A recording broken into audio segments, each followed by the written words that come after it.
अरे के हो केवड़िया तूर दे बका आवत तानी। ओ अरे तू आ गइल हो, तू तो खेते न गइल रहला। का भइल कि तने खेते गइल रही तुहार याद पड़ गइल हो तो सोचनी है कि तार मुहवा देख के को मिठिया लेके चल जाई। देखो भगवा की नहीं यहाँ से जा होने, भोरही डरामा कइले बड़ा, जा नहा धोआ, पूरे देह महकता। वो सब छोड़ो तो नहीं आवा ना। अरे अरे आदिशक्ति फिल्म काहे छोटा जैसन सटता रहतय राजा जी, काहे छोटा जैसन सटता रहतय राजा जी। नाही हम पूरी हई नाही जिलेबी हो, नाही हई छेना के मिठाइया राजा जी। काहे छोटा जैसन सटता रहतय राजा जी, काहे छोटा जैसन सटता रह। हे धनी ऐसे मत बोलो हो, दिल मत तोड़ा। ए हम कोनो चिकन मटन है का कि आइला रोटी में लपेट के मार लेला। हमारा मीट के मसाला ना बुझाला ए धनिया, हमारा मीट के मसाला ना बुझाला ए धनिया। हिरिया सटे दाना पर चली आला है धनिया, हिरिया सटे दाना पर चली आला है धनिया। अरे हरामजादी, अरे चटकी रानी, अरे कलमोही काहे हमरा लइका के मारत ताड़ी से रे। देखा ए बूढ़ी, ये भतार हवे कि भैंसा का कपार हवे, इनका बुद्धि बार रहे के। देखा हमरा लइका के मारबो तो झोटा धके नहीं हर भगा दे। मरनी त मरनी ससुराउर का बिगरनी सुधरतानी, मरनी त मरनी ससुराउर का बिगरनी सुधरतानी।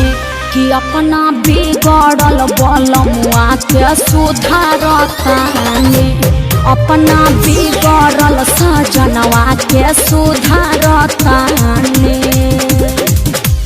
अरे माई हम कहत ना रही कि इलोचन के ठीक नहीं खे, एकर पांचों उंगली में मामा उंगली सबसे बड़ बा। ते ना मनले, ते दहेज के पीछे आके हमर जिंदगी बर्बाद कर देले। अरे का करे रे बाबू, हम जाना थोड़ा रही। तू तो बोल मत, तू चुपे रह। बड़ा आगाइल रहीस, बड़ा आगाइल रहीस, ते हो तारेला पतो हरे माई। तो सारा घरवा के इज्जत कोई अपना सकल दिया, करो हरे माई। सारा घरवा के इज्जत कोई अपना सकल दिया, करो हरे माई। देखो दोनों माई बेटा मिल के हमरा के बेइज्जत कइले बाड़ो।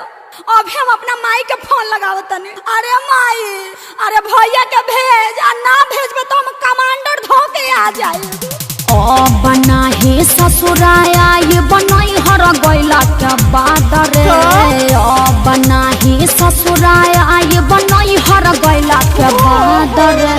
मुहावा संभार के मम्मी, मुहावा संभार के मम्मी, बोलस न तोर दमाद रे। मुहावा संभार के मम्मी, बोलस न तोर दमाद रे। अरे धनी जाए दो, मम्मी से मत कहो। अरे घर में तो छोट छोट बात होते रहेला। अच्छा सॉरी, चलो खाना खा लो। अच्छा तो आप लोग मिल के हमको बेइज्जत कीजिएगा। छोटे बड़े मैं तारे घर में हो खेला धनी जानी हो तो परेशान। अखिले स्वयं तू सदा जाके हो धनी सचो हर कदम पारा। अखिले स्वयं तू सदा जाके धनी हो सचो हर कदम पारा। अरे जिया हो हमार राजा, हम तो इहे चाहत रही। अच्छा छोरा एगो चुमा दे दा। हम तो यही चाहत रही, आवा ले।